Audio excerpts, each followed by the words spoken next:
Fiance lied to defend his toxic best friend over me, and now I'm considering calling off our wedding for my sanity. My fiance has the biggest heart, would literally give you the shirt, pants, and hat off his body if you asked for it. He's a recovering people pleaser, and I get it because I also used to be a people pleaser. We've been together 5+ years. A few months ago, I started picking up on his best friend making some not so nice comments towards me. I'm trying to be vague, but let's just say this friend is the type to read who in the room would be most affected by being picked on, and then he picks and picks and picks on them until they can't take it anymore. Nobody ever really holds him accountable for this, and unfortunately I have somehow become his favorite target. I tried to put up with these comments, but it started getting really elaborate. The friend would make up lies about me saying things I never said. He once called me in front of all our friends, my fiance included, just to yell "you're a bad friend" into the phone and then hang up. There's so much to it that I can't share because I'm trying to be somewhat anonymous. It started having an effect on me and my mental health, and I ended up having a full breakdown where I told my fiance how much this was all starting to hurt me. The first time I broke down over this, he said he would talk to his friend about teasing/messing with me less. He then told me his friend was sorry and that he'd be keeping an ear out for any other comments, and he'd jump to my defense if it happened again. A few weeks later I had a second breakdown over all this. The situation itself is hitting a very specific childhood trauma/trigger for me, and he admitted that his friend didn't actually apologize. He actually said he was sorry I was too sensitive to understand his humor. At that point I told my fiance my friendship with this person is over and I want zero contact from here on out, even if it means I have to miss out on events and parties that I'd otherwise love to go to. He agreed with me that all of this is being done with the intention to get a rise out of me, and that even if we tried to get through to this friend he's so diabolical that we could never fully trust him to not treat me at least a little bit shitty. My fiance kept asking if this meant he had to quit the project they're working on. I told him I would never tell him he had to because I know how much it means to him, but in all honesty, the fact that this person is treating me so poorly that I'm having physical stress reactions isn't enough for him to want to cut this person off does hurt a lot. The fact that it isn't a deal breaker for him is probably always going to sting a little. He's not confrontational at all and I always knew that, but it's not about confrontation. It's about standing in my corner. And I can't spend the rest of my life with someone who isn't in my corner. This friend is getting married to my best friend in a few months, and we're both supposed to be in the wedding, but I really have no clue how. I get a literal knot in my stomach anytime his name is even mentioned now. I have seen this friend one time since all of this came to a head, and he was so over the top nice to me that it came off as cocky. I had the second breakdown a few days afterwards because I realized I'm possibly going to spend the rest of my life on edge and on guard anytime this person is even somewhat in my vicinity, even if they aren't actively fucking with me. I don't know how to come to terms with the fact that my fiancé was willing to lie to me on his shitty friend's behalf, but he's not willing to stand in my corner against him. I think it'll always hurt. This guy was supposed to be the best man in our wedding, and as a result we haven't been talking much about wedding plans. I think if he's still planning on this friend being in our wedding I may have to call it off for my own sanity, and that sucks so bad. This is fucking eating me alive. I love my fiancé so much. I love his big heart and the way he loves with all of it. But he loves some truly wretched people and I don't know if he'll enforce any boundaries with those people before the lack of boundaries becomes too much for me to handle. I'm just hurt. And hurting. And I just want whatever outcome to play out so I can stop feeling so guilty and awful all the time. Update 1. I want you all to know my partner absolutely came through and protected me in this. We spent all this time since my last post up until last week communicating and trying to find a resolution, and walking through how it got this bad. He took a lot of accountability for that. This is not a case of me giving in. He understands fully that this has only got so bad because it's never been handled correctly, and he had a major hand in that. There were so many more layers to this than a Reddit post ever could have conveyed. The bottom line is we are closer than ever, and after a lot of talking, we decided on my partner sending a firm but not unkind message to his friend explaining the behaviors, explaining that they were hurting his partner, and that it needed to stop. He asked to write up the first draft and we could go over it together to try to perfect it. Reddit, please know the first draft my partner wrote was so spot on what I needed to read that it instantly shifted us into us versus the problem mode when we'd been stuck butting heads for weeks. He laid everything out so clearly and in ways that we hadn't discussed, so I know it came from him. We had to tone down a lot of the big emotions. We really truly gave the message its best shot to address the situation without being hostile. We knew the response would be bad no matter what, but I don't think anything could have fucking prepared us. This man went full scorched earth and blew up everything almost immediately. He insulted my partner. He told him these events didn't happen the way I claim they do. Did they meet up alone with a mediator? He even threatened to reach out to my partner's parents to fill them in, which is probably the moment we stopped taking his responses seriously. All of us are almost in our 30s. If once wasn't enough, he threatened it twice. We actually had to call them and warn them that he would be showing up at their place later this week and not to open the door. There's still a good chance he'll attempt it. We stayed respectful throughout all of this, which I feel good about. We didn't stoop to his level. We didn't insult anyone. We asked for basic human respect and somehow it blew up spectacularly. In the end, we both received a massive wall of text from my, now ex, best friend, fully backing up her man and telling her side of the story, which is so insanely far off from what actually happened that all I can do is laugh. We've been shifting from crying to being dumbstruck to just straight up laughing because of the absurdity.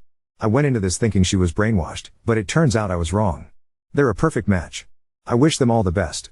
I am sending them one last message setting the record straight, which my partner and I decided together was the best approach apart from just ghosting, before moving on from this entirely. I'm going to make it very clear this is done. Zero contact indefinitely and I will never look back. My partner and I both deserve way better friends and we both see that so clearly now. I am so fucking glad I learned my friend's true colors before we dropped $800 on a hotel for their wedding. Thank you to everyone who was kind. Not only did I put myself first in the end, but my partner did too. We're going to take this week in stride and process it all, grieve the friendships we once thought were forever, and at the end of the week we have a conveniently timed vacation to my partner's family cottage. I think we're gonna come out of this stronger because we already feel it. Again, thank you to say who had something productive to say. And I've made my peace with all the rest. Update 2. Hey all. Told myself I wouldn't update again but there has been a pretty massive development. Not sure if anyone is really that invested in this shit show but it's actually helped me to type it out the first couple times so maybe I'll feel a bit better if I do it again. Sorry in advance for how disgustingly long this is gonna be lol. A few weeks ago the asshole showed his entire hand. He sent my partner a message at 11 AM on a Monday and it is the most unhinged shit I've ever read. I'll sum it up for you. The asshole said he believed my partner is in an abusive relationship and he should leave me for his own happiness. He claimed he has evidence to support this. He admitted this was the big message he would have given had they met in person in the very beginning. He also told him he was worried sending the message would make things even worse for my partner if I saw it. He said I am someone he can never forgive and he will never want to associate with ever again. He ended it by saying he hopes he'll leave me so my partner can apologize for breaking up the band. Yes, it was a band, and they can start to repair their friendship.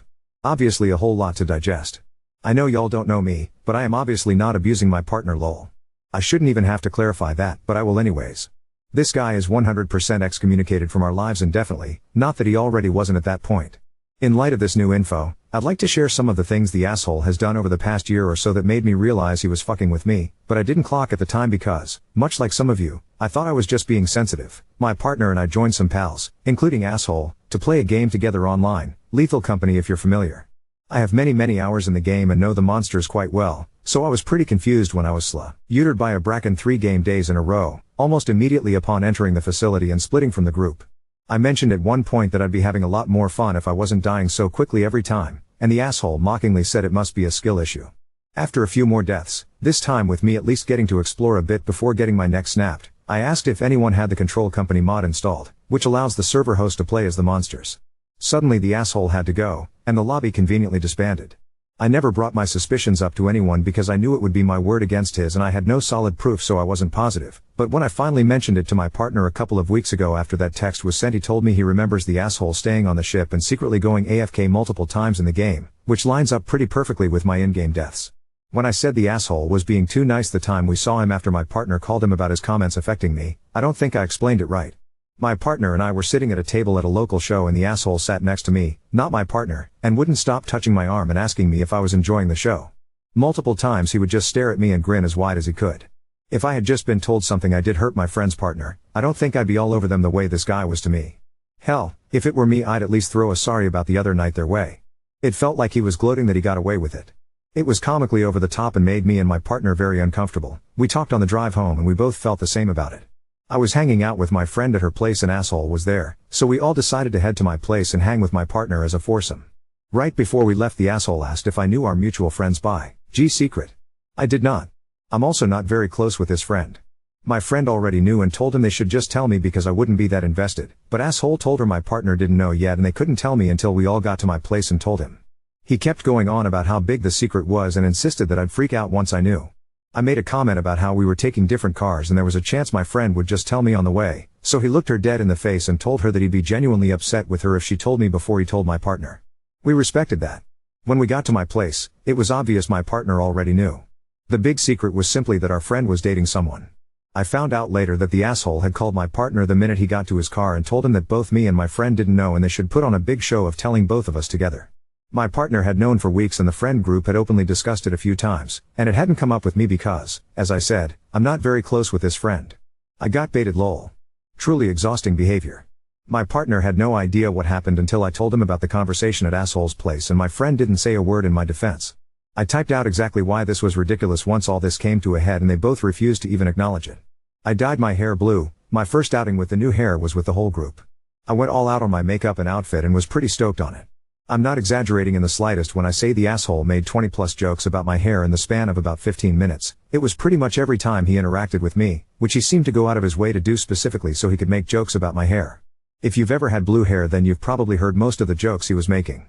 I laughed along for the first few, I see, and definitely handle banter as it's a huge part of almost all of my friendships, but after about 20 jokes I finally said it was getting old and asked if he had anything nice to say. He responded by making another 5 jokes with a big shit-eating grin on his face and implied I was too sensitive. There truly was no off switch with the guy. Anyways, just wanted you all to know I'm not crazy. The asshole has literally been trying to drive me mad for at least a year, and it almost worked. My partner and I have had many conversations about all this, and I know a lot of people had a lot to say about him, but please know this was eating both of us alive. He wanted to make things work so badly, he wanted to at least try to salvage their 20+ year friendship. But he understands now that was never possible, and he knows neither of us deserve to be treated the way the asshole treated us. This was never just about me.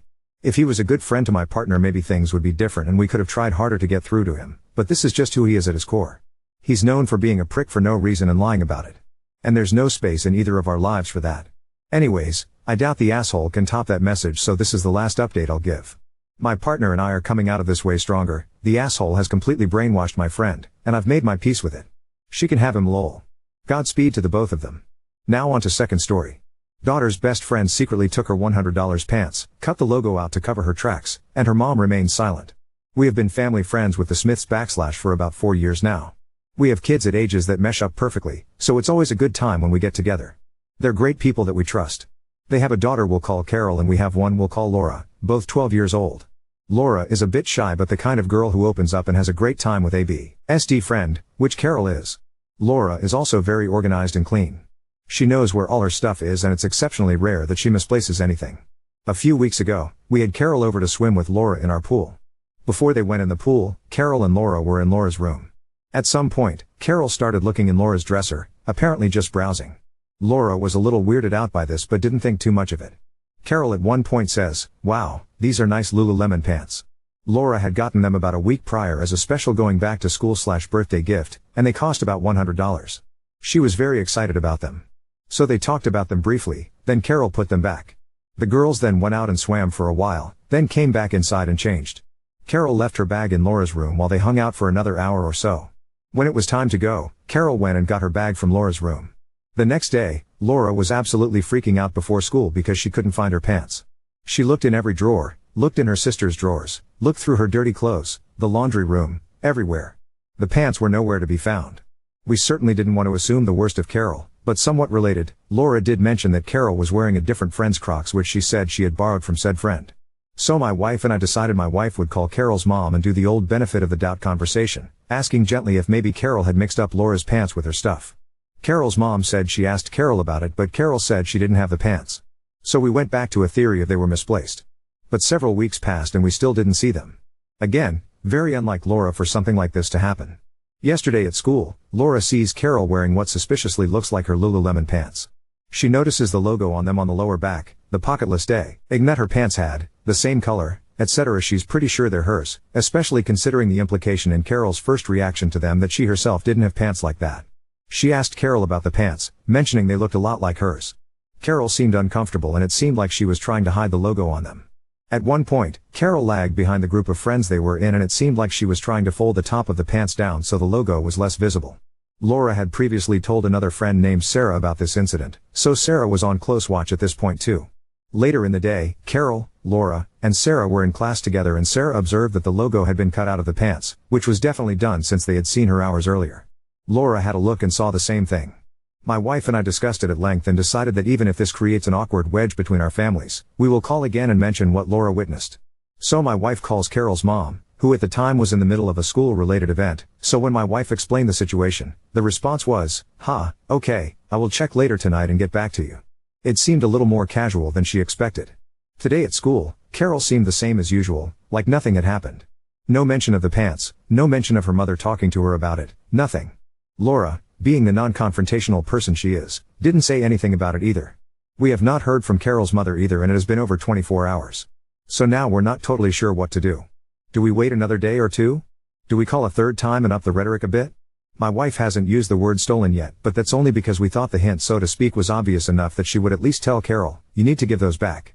Do we just let it go at this point and cut our losses? We had already set up a date to have their family over this Friday for dinner, so now we're kind of dreading that, because if we don't say something between now and then and they don't say anything to us, we're going to have that in the back of our minds the whole time and not be super thrilled about it. Not to mention, we can't trust Carol in our house because who knows what she has her eyes on next?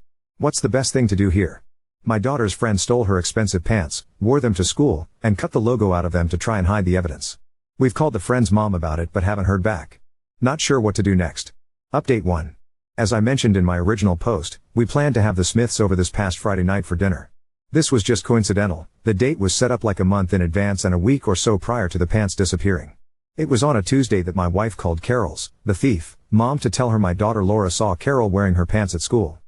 Side note, I thought she cut the logo off the waist portion of the pants to hide the evidence. Apparently it was cut off the calf as well, so it was plainly obvious that there was a fucking hole in the pants that you could see her leg through. So there's no way Laura made a mistake in seeing what she saw. Carol's mom made no mention of this all the way until Friday, when the family was over for dinner and she and my wife were alone chatting. The conversation went something like this: Carol's mom, so the pants. I asked Carol about them again and she said she hasn't seen them. I went through her drawers and couldn't find them. I know when stuff gets lost at my house, it's usually in a sibling's drawer.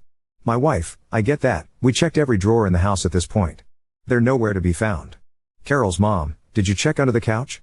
We find all kinds of things there at our house. Yes, she really implied that the pants were under the couch. My wife, somewhat bewildered, no, pretty sure they're not there. Carol's mom, so weird that they're just gone. It was a bit more lengthy of a conversation than that, but that was the gist of it. So at this point, my wife is just trying to process real-time what's going on, which is harder to do than you might think, especially when the whole family is over and having fun and you don't want to make a scene. So she basically just dropped it at that point. My wife and I talked about this for a long time that night. In the interest of brevity, here are the conclusions we came to. 1. Carol's mom is not taking this nearly as seriously as she should. Not just because we're out a $100 pair of pants, but because her daughter is clearly a thief and a liar and she doesn't want to acknowledge that. 2. Carol and her mom have insufficient respect for the property of others. 3. Carol is never invited to our house again. That means the Smiths can't come over altogether again because Carol would be included. 4. The Smiths might not be in our lives anymore. We are still trying to feel this one out since their son is in our son's class and we love him and have had no issues with him. But it will be hard to have him over without this incident stewing in our minds, so we still need to give that some time. 5. For now at least, we're calling this case closed. I know some of you are effectively screaming at me, justice must be served. And you may be right. That might be the best thing, to confront the issue again and get Carol's mom to cut us out of their lives or actually do something about this. But considering the amount of effort we, mostly my wife, have put into it thus far, and the amount of additional bad blood it could create to really dig into this, we just have no desire to take it any further. We talked it over at length with our daughter Laura as well. We told her that she doesn't have to cut Carol off as a friend, but she has to act under the assumption that Carol will steal from her, given the opportunity. And that mistrust is going to be a problem in maintaining the friendship. She was totally understanding and in agreement, but said she didn't want to cut Carol out of her life. She eats lunch with her in the same group of 4 to 5 friends basically every day at school, so it's not exactly an easy thing to do without a lot of drama.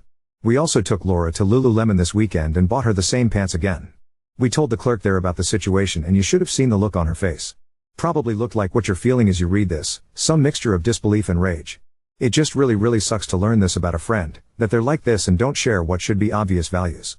My wife has vented this situation to 2 other moms and both were just absolutely appalled. She feels bad about essentially gossiping about the Smiths, but it has been dominating our thoughts all week, and having someone validate that we aren't the crazies was really good for my wife. So now we're sort of at peace with it and letting it go. I appreciate the huge amount of input I got on my last post. I wish I could have responded to more of you, but the post was locked before I could, presumably due to popularity.